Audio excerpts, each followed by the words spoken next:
Hello! Today we will be talking about / reviewing, whatever you would like to call it, Insidious: The Last Key. I watched this recently, so I thought I'd do a review video for it. If you saw the movie, let me know what you thought of it down in the comments below as well. Did you like it? Did you love it? Did you hate it? And also, this will be a spoiler-filled review, because I feel like the movie's been out long enough now, so if don't really have to worry about spoilers. I honestly don't know where you can stream this one, because I personally own the hard copy of it, so that's how I watched it. But if you haven't seen any of the Insidious films, I recommend at least watching the first one, but this is a review for Insidious: The Last Key, which is actually part 4. So anyway, without further ado, shall we begin? So, Insidious: The Last Key.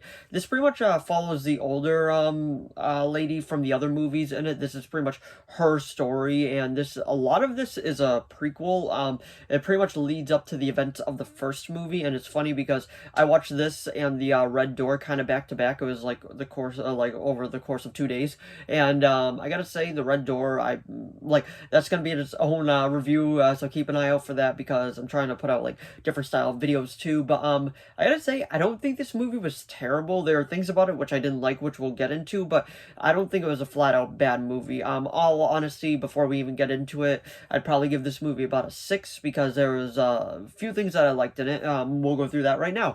So the things that I did like about it, I liked the ghost design, the key face, I believe he's called from the credits. I thought he was really cool. I really liked the design. I thought he was eerie. I thought he was creepy, and during the flashbacks too, we got to meet her family, and the dad was an abusive jerk.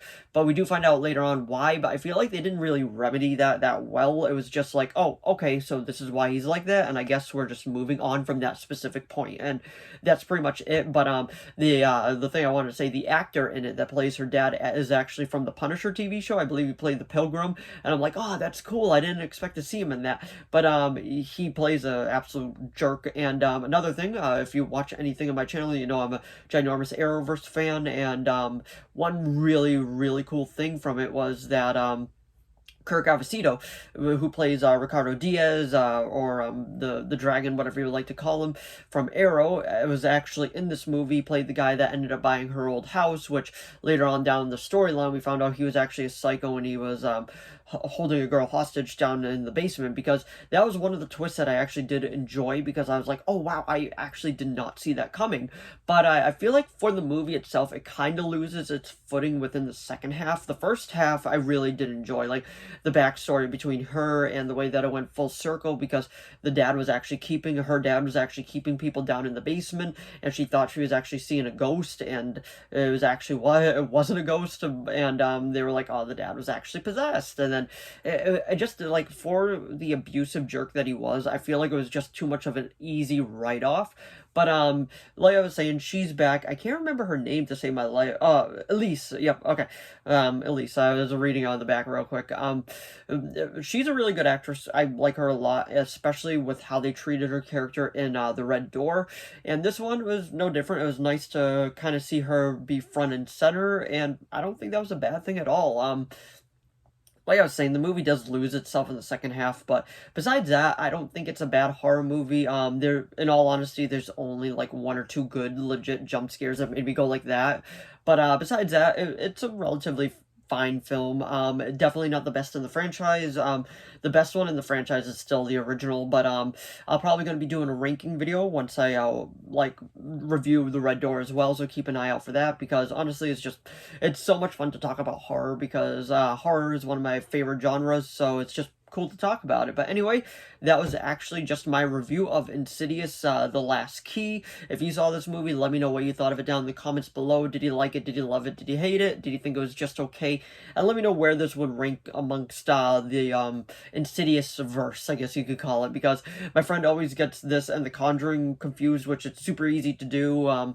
But this universe is drastically different, but very similar to the Conjuring universe, which is actually a lot of fun to think about and all that. But anyway, that was my review of Insidious: The Last Key. So if you enjoyed this video, please give it a like and a subscribe so I know to keep making more of these. If you have any video requests, please leave them down in the comments below. I'll do my best to reply. As of now, I have a few video requests and those are being made. But if you do have any others, just let me know. As long as it's within my capability of making it, I will be making it. And also, Like I was saying, if you saw Insidious The Last Key, let me know what you thought of it down in the comments below, and let me know what your favorite Insidious film is, because I actually own all of them on Blu-ray besides the first one, so I actually gonna have to go and pick that one up, or maybe I'll just buy the 4K, because I know that the 4K is out now too, because honestly, it's not a bad movie, but it just isn't great in my opinion. So my final score for it is definitely a 6 out of 10, and let me know what you would rank it out of 10 down in the comments below. But anyway, thanks for watching as always, and I'll see all of you in the next video. Bye!